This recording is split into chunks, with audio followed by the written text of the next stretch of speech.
ದಾಳಿಂಬೆ ತೋಟದ ಸುತ್ತಲೂ ವಿದ್ಯುತ್ ತಂತಿಯನ್ನು ಅಳವಡಿಸಿದ್ದಾರೆ. ಅಂದರೆ ಫೆನ್ಸ್, ವಿದ್ಯುತ್ ಫೆನ್ಸ್. ರಾತ್ರಿ ಹೊತ್ತು ಅದನ್ನು ಹಾಕಿ ಆನ್ ಮಾಡಿಟ್ಬಿಟ್ಟು ಹೊರಟೋಗ್ತಾರೆ. ಬೆಳಗ್ಗೆ 6 ಗಂಟೆಗೆ ಬಂದು ಪೂಜೆ ಮಾಡುವಂಥದ್ದು. ರಾತ್ರಿ ಕೆಲವು ಸಲ ಇಲ್ಲಿಂದ ನೋಡಿದಾಗ ಈ ವಟವೃಕ್ಷದ ಜಾಗದಿಂದ ಅಲ್ಲಿ ನೋಡಿದಾಗ ಕೆಲವು ಬೆಳಕುಗಳೆಲ್ಲ ಬಂದು ಹೋಗ್ತಾ ಇರೋದು ಕೆಲವರಿಗೆ ಹೊರೆಯನ್ನು ಒಂದು ಸಲ ಫೋಟೋ ತೆಗೆದು ತೋರಿಸಿ ನೋಡ್ಕೊಂಡು ನೀವು ಹೀಗುಂಟಲ್ಲಿ ಇದೆ ಇದ್ರ ಬಗ್ಗೆ ಎಲ್ಲ ವಿಚಾರಗಳು ಇಲ್ಲಿರೋರಿಗೆ ಅದು ಶಿವಲಿಂಗ ಅಂತ ಗೊತ್ತಿಲ್ಲದ ಹಾಗೆ ಕೆಲವರೆಲ್ಲ ಅದರ ಮೇಲೆ ವಿಳ್ಯದೆಲೆ ಅಡಿಕೆಯನ್ನು ಕುಟ್ಕೊಂಡಿದ್ದುಂಟು. ಕೆಲವರು ತಮ್ಮ ಕುಡುಗೋಲು ಇದಕ್ಕೆಲ್ಲ ಸಾಣೆ ಹಿಡಿದಿದ್ದು ಉಂಟು ಶಿವಲಿಂಗದ ಮೇಲೆ.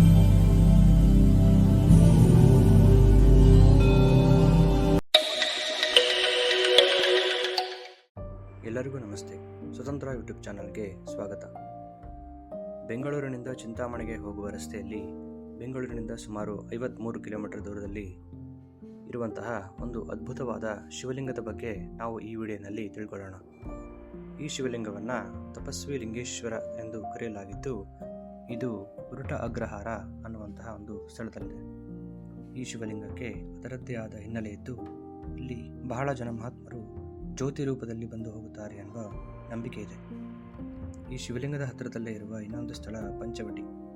ಇದು 5 ಆಲದ ಮರಗಳಿಂದ ಆವೃತವಾಗಿದ್ದು, ಈ ಮರಗಳು ಹಲವು ನೂರು ವರ್ಷಗಳ ಹಳೆಯದಾಗಿದೆ. ಈ ವೃಕ್ಷಗಳ ಮಧ್ಯದಲ್ಲಿ ನಾಗದೇವತೆಗಳನ್ನು ಪ್ರತಿಷ್ಠಾಪಿಸಿದ್ದು ಅದರದ್ದೇ ಆದ ಶಕ್ತಿಯನ್ನು ಹೊಂದಿದೆ. ಈ ಕ್ಷೇತ್ರದ ಮತ್ತಷ್ಟು ವಿಚಾರಗಳನ್ನು ಬೆಂಗಳೂರಿನ ನಿವಾಸಿಗಳಾದ ಆಧ್ಯಾತ್ಮ ಚಿಂತಕರಾದ ಮತ್ತು ಸಾಯಿಬಾಬಾರವರ ಉಪಾಸಕರಾದ ಶ್ರೀ ಶಿವಕುಮಾರ್ ಶರ್ಮಾ ಅವರಿಂದ ತಿಳಿದುಕೊಳ್ಳೋಣ. ಇಲ್ಲಿ ನೀವು ನೋಡೋದಲ್ಲ ದಾಳಿಂಬೆ ತೋಟ. ಆ ದಾಳಿಂಬೆ ತೋಟದಲ್ಲಿ ಈ ಶಿವಲಿಂಗ ಮೊದಲಿಂದಲೂ ಇದೆ. ಇಲ್ಲಿರೋರಿಗೆ ಅದು ಶಿವಲಿಂಗ ಅಂತ ಗೊತ್ತಿಲ್ಲದ ಹಾಗೆ ಕೆಲವರೆಲ್ಲ ಅದರ ಮೇಲೆ ವಿಳ್ಯದೆಲೆ ಅಡಿಕೆಯನ್ನು ಕುಟ್ಕೊಂಡಿದ್ದುಂಟು. ಕೆಲವರು ತಮ್ಮ ಕುಡುಗೋಲು ಇದಕ್ಕೆಲ್ಲ ಸಾಣೆ ಹಿಡಿದಿದ್ದು ಉಂಟು ಶಿವಲಿಂಗದ ಮೇಲೆ. ಹಾಗಾಗಿ ಅದು ಗೊತ್ತಿಲ್ಲದೆ ಕೆಲವರೆಲ್ಲ ಒಡೆದಿರುವಂತಹ ಕಾರಣದಿಂದ ಮೇಲಿನ ಚಿಪ್ಪು ಒಂದು ಹಾರಿಬಿಟ್ಟಿತ್ತು. ಆಮೇಲೆ ಏನಾಯಿತು ಅಂದರೆ, ಯಾರಲ್ಲಿ ಆ ತೋಟದ ಹತ್ತಿರ ಉಳುಮೆ ಅಂಥದ್ದೆಲ್ಲ ಮಾಡ್ಲಿಕ್ಕೆ ಶುರು ಮಾಡ್ತಾರೋ ಅವ್ರ ಮನೆಯಲ್ಲಿ ಆರೋಗ್ಯ ತಪ್ಪೋದು. ಆಮೇಲೆ ಅವ್ರು ಹೇಳಿದ್ರು, ಈ ಥರ ಈ ಆರೋಗ್ಯ ಸಮಸ್ಯೆ ಆಗ್ತಾಯಿದೆ, ಆ ಜಾಗದಲ್ಲಿ ಮಾತ್ರ ಉಳುಮೆ ಮಾಡಬೇಡಿ ಅಂತ. ಆಮೇಲೆ ನಿಧಾನಕ್ಕೆ ತೆಗೆದು ನೋಡಿದ್ಮೇಲೆ ಗೊತ್ತಾಗೋದು ಪೂರ್ತಿ ಶಿವಲಿಂಗ ಅಂತ ಹೇಳಿ. ಇದು ಹಾಗಾಗಿ ಅಲ್ಲಿ ಉಳುಮೆ ಮಾಡೋದು ಅಂಥದ್ದೆಲ್ಲ ನಿಲ್ಲಿಸಿದ್ರು.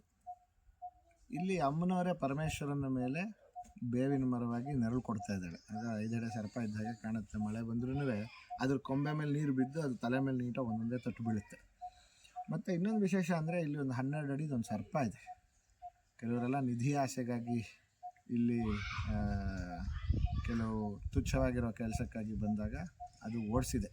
ಕೆಲವರಿಗೆ ವಿಚಿತ್ರವಾದ ಬೆಳಕು ಕಂಡು ಭಯಪಟ್ಟು ಓಡಿದ್ದುಂಟು. ಇವರು ಈಗ ಮೇಂಟೈನ್ ಮಾಡ್ತಿದ್ದಾರಲ್ಲ, ಇವರು ಬಂದು ಕೆಲವು ಮೋಟಿವೇಶ್ನಲ್ ಸ್ಪೀಚಸ್ ಎಲ್ಲ ಕೊಡ್ತಾ ಇರ್ತಾರೆ.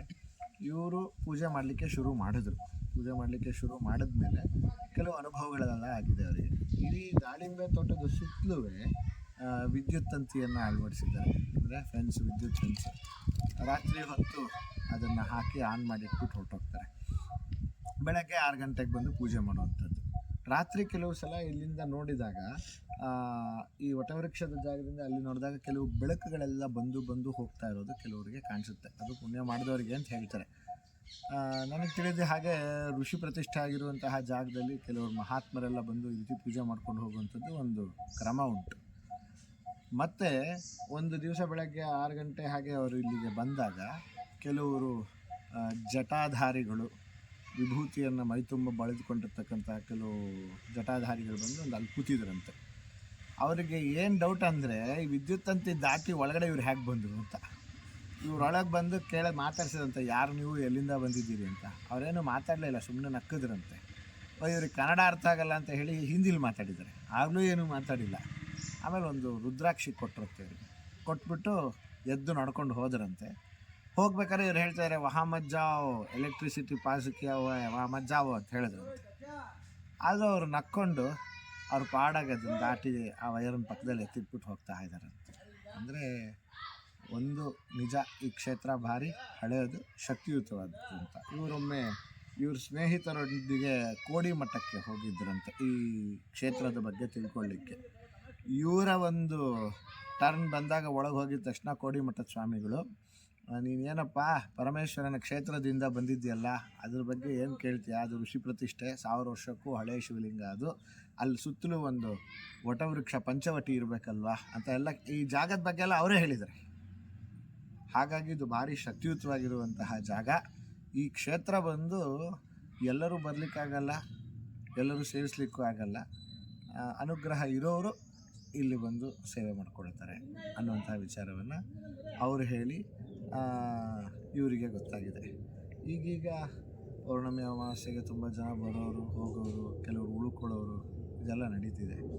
ಒಟ್ಟಿನಲ್ಲಿ ಹೇಳುವಂಥದ್ದಾದರೆ ಈ ಪಂಚವಟಿಯ ಮಧ್ಯೆ ಧ್ಯಾನ ಮಾಡ್ಕೊಳ್ಳೋದು, ಪರಮೇಶ್ವರನ ದರ್ಶನ, ಅಲ್ಲಿ ಧ್ಯಾನ ಅತ್ಯಂತ ಮನಸ್ಸಮಾಧಾನದಾಯಕ, ಶಾಂತಿ ಸೌಖ್ಯಗಳನ್ನು ತನ್ನ ಮೂಲಕ ಕೊಡುತ್ತೆ ಅಂತ ಅಂದ್ಕೊಂಡಿದ್ದೀನಿ. ಶಿವಂಭೂಯಾತ್. ಹೀಗೆ ಈ ಕ್ಷೇತ್ರಕ್ಕೆ ಹಲವು ಭಕ್ತರು ಭೇಟಿ ನೀಡಿ ಒಳ್ಳೆಯ ಅನುಭವಗಳನ್ನು ಪಡೆದಿದ್ದಾರೆ. ಮುಂದಿನ ವಿಡಿಯೋಗಳಲ್ಲಿ ಮತ್ತಷ್ಟು ಆಧ್ಯಾತ್ಮಿಕ ವಿಚಾರಗಳನ್ನು ತಿಳಿದುಕೊಳ್ಳೋಣ. ಧನ್ಯವಾದಗಳು.